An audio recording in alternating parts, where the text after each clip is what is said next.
할렐루야 여러분 반갑습니다. 저는 지금 홀리글로리 센터에 나와 있습니다. 예수님께서는 부활하시고 난 다음에 이 문을 그냥 쉿 통과하셨습니다. 제자들이 문을 잠그고 그 안에서 기도를 하고 있었는데 예수님께서 쉿 문을 통과하셔서 제자들 앞에서 짱 하고 나타나셨습니다. 또 벽을 쉿 통과해서 제자들 앞에 나타났다라고 기록되어 있기도 합니다. 그래서 문과 벽을 예수님은 통과. 부활하시고 나서는 무조건 다 통과하셨습니다. 예수님을 가로막을 것은 아무것도 없었습니다. 예수 그리스도 안에서는 불가능이 없다. Nothing is impossible with God. 우리도 예수님께 같이 붙어 있어서 예수님과 함께 함으로 말미암아 문을 통과. 그래서 저는 오늘 여러분들에게 이 문을 통과하는 그 예수님 아마 여기 계셨다 그러면 우리는 이렇게 문을 열고 들어가야 되는데 예수님은 그냥 문을 바로 통과하신 것입니다. 잠시 후 영상으로 보도록 하겠습니다. 그러니까 예수님이 이 문을 통과하신 거죠. 통과. 보도록 하겠습니다.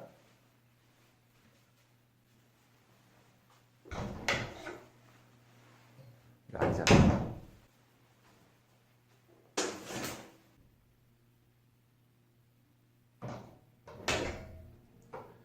네, 예수님이 이렇게 문을 통과하셨습니다. 옷이 통과가 안 됐네요. 예수님께서 이렇게 통과를 하셨습니다. 여러분, 우리 인생의 모든 문제 가운데 예수님과 함께 또 예수님을 믿는 믿음으로 이렇게 문을 통과하는 여러분 모든 삶이 되시기를 여러분 축복합니다. 네, 여러분 우리는 벽을 통과해서 지금 이제 성전 안으로 들어왔습니다. 우리 여기 뒤에는 지금 에스더의 에스더의 벽이 지금 이제 뒤에는 자리 잡고 있습니다. 여러분 이 시대를 살아가면서 우리의 삶을 그리고 우리의 신앙을 가로막는 그런 대표적인 장애물들이 있습니다. 바로 첫 번째가 죄입니다. 요한 1서 5장 3절에 보면 하나님을 사랑하는 것은 이것이니 우리가 그의 계명들을 지키는 것이라. 그의 계명들은 무거운 것이 아니로다라고 이야기하고 있습니다. 여러분 참 이 말씀은 너무 좋은 말씀입니다. 근데 우리가 살아갈 때 하나님의 계명을 지킨다라는 것이 그렇게 쉽지만은 않습니다. 왜냐하면 그 육체의 소욕이 막 그렇지 않습니까? 어쩔 때는 좀 잠잠했다가 이 육체의 소욕이 막 들끓습니다. 여러분 이 호수도 연못도 바다도 평소에는 이렇게 잠잠할 때가 있습니다. 그런데 이게 어느 날 바람이 불면 막 파도가 일어나고 폭풍이 몰아치고 배가 침몰하고 그런 곳이 이제 바다 아니겠습니까? 또 그런 장면이 또 멋있기는 합니다만, 근데 여러분 우리 마음에도 막 그게 막 욕구가 그 마음이 막 휘몰아칠 때가 있습니다. 그러면은 감당할 수가 없습니다. 이길 수가 없습니다. 요즘은 이제 밖에 나가면은 우리를 미혹하는 것들이 얼마나 많은지 모릅니다. 그 음란한 것들 또 그쵸 그런 욕구들 탐욕들 진짜 막 보기에 아름답고 또 먹기에 탐스럽고 정말 너무나 하고 싶은 그런 일들이 정말 많습니다. 그러다 보면 죄를 지을 수밖에 없는 그런 조건이 너무 잘 구비되어 있습니다. 어렵죠. 이기기가 어렵습니다. 근데 요한일서 5장 3절에 보면 그의 계명들은 무거운 것이 아니다라고 그랬습니다. 여러분 우리가 그냥 육체만을 가지고 살면 그의 계명들은 정말 무겁습니다. 이길 수가 없습니다. 그런데 우리는 예수 그리스도 안에 사는 사람들입니다. 예수 그리스도 안에 살면 이런 불가능해 보이는 그런 무거운 그런 환경이 아무것도 아닌 것이 될 수가 있습니다. 왜냐하면 주님의 능력이 나와 함께 하시기 때문에. 그래서 주님의 능력을 여러분 우리가 끌어당기려면 어떻게 해야 할까요? 첫 번째는 말씀을 읽어야 할 것입니다. 도대체 계명이 뭐가 있나? 주님께서 뭐라고 하셨나? 계명을 읽고 그리고 우리의 삶이 뭔가 좀 바람직하지 않은 그런 부분들이 있을 때 그것을 위해서 우리가 주님의 도우심을 구하며 우리가 기도를 해야 하는데, 기도할 때 또한 금식을 더해서 기도하면 우리가 넉넉하게 이길 수 있게 됩니다. 그래서 여러분 주님 안에서 여러분 기도하십시오. 기도 외에는 이런 유가 나가지 않습니다. 그리고 기도를 하면 성령의 능력이 나에게 임해서 내가 이길 수 있도록 하나님께서 일하십니다. 여러분, 우리 인간에게 그 저주가 있다고 그럽니다. 그렇죠? 원죄, 또 조상의 죄, 그리고 자범죄, 이게 이런 저주들인데, 내가 자꾸 죄를 짓다 보면 그 죄주가 아주 끈적끈적하게 나를 붙들어맵니다. 아주 그냥 목을 조이는 것처럼 그 죄가 나를 붙들어매서 그 죄에서 떠날 수가 없습니다. 그걸 또 중독이라고 말할 수도 있습니다. 그래서 어떤 죄를 계속적으로 짓다 보면 이게 중독되어 버립니다. 그러나 그것에서 떠나가야 합니다. 또 우리 조상들이 지어왔던 그런 본토 친척 아비집의 죄, 정말 지독합니다. 내가 어렸을 때는 그런 본토 친척 아비집의 그러한 죄악된 모습들이 나도 싫어서 나는 크면 절대 저렇게 안 해야지 하는데, 어느덧 지나고 나이가 되고 그리고 세월이 지나니까 내가 그것을 하고 있더라, 그 말입니다. 그게 이제 가문의 본토 친척 아비집의 그 저주인 것입니다. 본토 친척 아비집의 저주는 그렇죠? 가문의 그런 좁은 울타리 안에서 살기 때문에 내 시야가 또한 좁아지게 됩니다. 그래서 이런 원죄, 아담과 하와가 지었던 그 선악과 열매를 먹었던, 하나님을 배반했던 사탄이 우리 마음에 쳐들어오는 것을 들락날락하는 것을 허용했던 그 아브라함의 그 원죄들, 그다음에 조상의 죄, 그리고 내 스스로 지은 그러한 죄들이 우리에게 이렇게 콜타르처럼 늘러붙어 있는데, 여러분 이러한 죄를 여러분 먼저는 우리가 떨쳐내야 하고, 그리고 두 번째는 죄를 이 마지막 때에 얼마나 죄가 간영합니까? 그럼에도 불구하고 이 죄를 우리가 이기도록 우리가 하나님 앞에 나아가야 됩니다. 하나님 앞에 나아간다는 것은 무엇입니까? 말씀을 읽고 기도해야 합니다. 기도. 정말 울면서 기도해야 합니다. 하나님, 내가 이런 사람입니다. 하나님, 내가 이런 죄를 짓고 있습니다.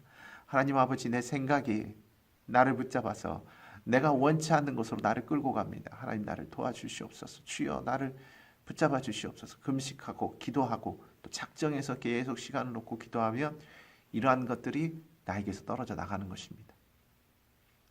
멀리 가버리는 것입니다. 그래서 이전 것은 지나갔으니 보라, 새 것이 되었도다. 우리가 주 예수 그리스도 안에서 새 사람이 되는 것입니다. 이전의 나와는 전혀 상관없는 새로운 삶이 그리고 새로운 인생이 우리를 기다리고 있습니다. 여러분, 아브라함을 기다리고 있었던 인생은 정말로 새로운 인생이었습니다. 본토 친척 아비집을 떠나서 지시할 땅으로 나아갔던 아브라함, 자식을 낳을 수 없었던 아브라함, 정말 또한 거부가 아니었는데 또 그를 거부로 만들어주신 그 하나님의 축복, 아브라함을 기다리고 있었습니다.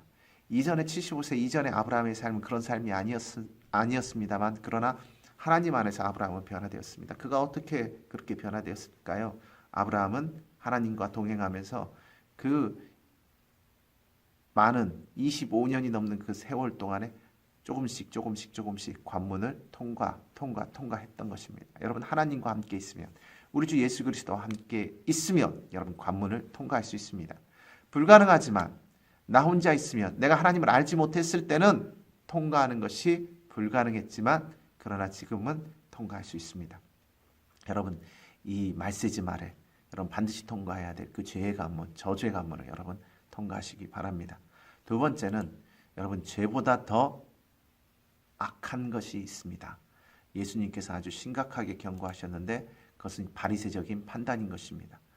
마태복음 23장 27절 이하에 이렇게 기록되어 있습니다. 화 있을진저 외식하는 서기관들과 바리새인들이여, 회칠한 무덤 같으니 겉으로는 아름답게 보이나 그 안에는 죽은 사람의 뼈와 모든 더러운 것이 가득하도다. 이와 같이 너희도 겉으로는 사람에게 옳게 보이되 안으로는 외식과 불법이 가득하도다. 화 있을진저 외식하는 서기관들과 바리새인들이여, 너희는 선지자들의 무덤을 만들고 의인들의 비석을 꾸미며 이르되 만일 우리가 조상 때에 있었더라면 우리는 그들이 선지자의 피를 흘리는데 참여하지 아니하였으리라 하니 그러면 너희가 선지자를 죽인 자의 자손임을 스스로 증명하미로다. 너희가 너희 조상의 분량을 채우라. 뱀들아 독사의 새끼들아 너희가 어떻게 지옥의 판결을 피하겠느냐. 그러므로 내가 너희에게 선지자들과 지혜 있는 자들과 서기관들을 보내매 너희가 그 중에서 더러는 죽이거나 십자가에 못 박고 그 중에서 더러는 너희 회당에서 채찍질하고 이 동네에서 저 동네로 따라다니며 박해하리라. 여러분 죄는 스스로 지어서 여러분 이렇게 스스로 더럽게 되는 것입니다. 그런데 이 판단이라는 것은 다른 사람을 이렇게 판단하는데 그걸 판단하기 위해서 나는 대단히 죄를 숨기고 또 의로운 척을 하며 내 마음은 깨끗한 척을 하면서 사는 것인데 근데 그것 자체가 사실은 잘못되어 있다라고 주님이 말하는 것입니다. 여러분 이 두 번째 장애물을 깨트리고 나가는 것이 정말 어렵습니다. 왜냐하면 대부분 사람들은 근본적으로 우리 본토 친척 아비집 우리 아담과 하와의 후손들은 근본적으로 판단이라는 것이 그냥 골수에 사무쳐 있습니다. 그래서 처음에는 아버지 내가 죄인입니다. 나의 죄를 용서하여 주시옵소서 하고 처절하게 나아가는데 그렇게 처절하게 나아가다가 내 삶이 뭔가 조금 바뀌고 내가 죄를 좀 안 지으려고 노력을 하다 보면 내가 노력을 하다 보면 그 다음에는 다른 사람을 이제 정죄하기 시작합니다. 물론 내가 여전히 죄를 짓고 있는 과정 가운데서도 죄인으로서도 다른 사람을 정죄하고 판단하기도 하고 그리고 내가 죄를 많이 안 짓고 있다고 생각하고 내가 짓는 죄는 아주 자그마한 것이라고 또 생각하면서 다른 사람을 정죄하고 판단합니다. 그리고 내가 큰 죄를 짓고 있더라도 그것을 가리고 숨기고 다른 사람을 정죄하고 판단합니다. 그런데 이 정죄와 판단 자체가 잘못된 것입니다. 이거는 웬만한 그런 죄악들보다 더 큰 죄입니다. 왜냐하면 대단히 그 사람을 죽이는 죄악 그리고 이건 근본적으로 멸망시키는 그런 죄악 그리고 원죄적인 그런 죄악이기 때문에 정죄와 판단이 나를 죽이고 멸망시키는 것입니다. 그럼 그것을 깨달아야 합니다. 여러분 사람들이 자기 자신을 의롭게 생각하는 것은 그건 대단히 잘못된 것입니다. 여러분 이 바리새적인 믿음을 깨트리기 위해서는 나를 부수고 여기서 부순다는 말은 나는 온데간데 없고 주님만 구하고 주님만을 바라볼 때 이 바리새적인 믿음이 깨트려집니다. 그리고 나를 낮추고 주님만을 높일 때 이 바리새적인 믿음이 깨트려집니다. 근본적으로 그렇게 해야 되는 것입니다. 여러분 우리가 세상을 살다 보면 지혜가 필요하기 때문에 무조건 나를 낮춘다 그러면 이 삶을 살 수가 없는 것이죠. 그러나 우리의 마음의 중심 가운데 정말 내 모든 그런 높아진 마음들을 낮추고 주님만을 바라보며 섬길 때 여러분 우리가 이 바리새적인 신앙관을 깨트릴 수가 있습니다. 여러분 이것이 이제 이것 또한 인간의 힘으로 되지 않습니다. 여러분 예수님께서 이 바리새적인 믿음에 대해서 아주 회칠한 무덤이다. 그 안에는 썩은 시체가 가득하다라고 이야기를 했고 그리고 이 바리새적인 믿음을 가진 자가 사람을 죽인다라고 하셨습니다. 정죄하니까 당연히 죽게 되죠. 판단하고 비판하니까 상대방이 마음 상하고 다치고 그리고 정말 고통받게 되는 것입니다. 초신자들을 그냥 쓰러뜨릴 수 있는 그리고 뭐 성숙한 사람도 쓰러뜨릴 수 있는 것이 바로 이 바리새적인 판단입니다. 그래서 여러분 또 바리새적인 판단은 뭐 회개머리를 한다고 그러지 않습니까? 그래서 막 이제 때를 지어서 그때는 막 연합을 잘하는 거예요. 평소에는 연합을 못 하는데 이 회개머리를 하는 사람들을 중심으로 해서 연합해서 정죄하고 비판하고 또 하나님의 사람들을 죽이는 일이 바로 이 판단, 비판, 또 바리새적인 그런 신앙생활 거기에서 시작되는 것입니다. 여러분 우리는 판단과 비판보다는 용서하고 사랑하고 견디고 긍휼히 여기는 그런 신앙을 가져야 합니다. 여러분 그것은 대단히 쉽지 않고 또 어려울 수도 있습니다만 또 그렇지 않을 수도 있습니다. 왜냐하면 주님 앞에서 낮아지고 굴복하면 되는 것입니다. 그리고 주님의 그런 종으로서 성심껏 참 주님의 종이라는 것이 이게 은혜롭고 아주 영광스러운 것이더라고요. 그래서 그 종의 모습으로 우리가 주님의 나라를 섬길 때 우리는 그런 그 바리새적인 그 장애물을 통과할 수 있습니다. 그리고 또한 기도하고 기도 외엔 또 이런 유가 나가지 않죠. 내 마음이 높아질 때 교만해질 때 또한 기도하고 금식함으로 우리가 그 바리새적인 장애물을 통과할 수 있습니다. 두 가지를 이야기했는데 첫 번째는 그 죄의 그런 장애물, 두 번째는 그 바리새적인 판단과 비판의 장애물을 넘어서야 합니다. 근데 이 두 가지를 넘어선다는 건 대단히 사실 불가능해 보이는 일들입니다. 그렇지만 nothing is impossible with God. 여러분 하나님과 함께하면 주님과 함께하면 불가능이 없습니다. 여러분 통과할 수 있습니다. 통과할 수 있습니다. 통과할 수 있습니다. 여러분 통과하셔야 합니다. 여기에 엄청난 하나님 나라의 비밀과 또한 기적이 있습니다. 여러분들이 그것을 통과할 때 그 두 가지를 통과함으로 말미암아 그것으로 말미암아 여러분 많은 생명이 살아나고 여러분 가정과 가문이 정말 대박으로 회복되어질 것입니다. 그리고 하나님께서 여러분들을 의롭다 의인으로 칭해 주실 것입니다. 여러분 우리가 의인이 왜 돼야 하는가? 왜 하나님께 의롭다 칭함을 받아야 하는가? 여러분 그 있죠. 성전에 올라가서 막 나는 11조를 했고 나는 죄를 짓지 않았고 나는 정말 말씀 율법대로 살았습니다 하는 그런 사람과 그 다음에 그 세엘이 울면서 하나님 앞에 통회하면서 내가 죄인이로소이다 나를 용서하여 주시고 나를 회복시켜 주시옵소서 이렇게 기도한 두 사람이 있었는데 주님께서 뭐라 그러십니까?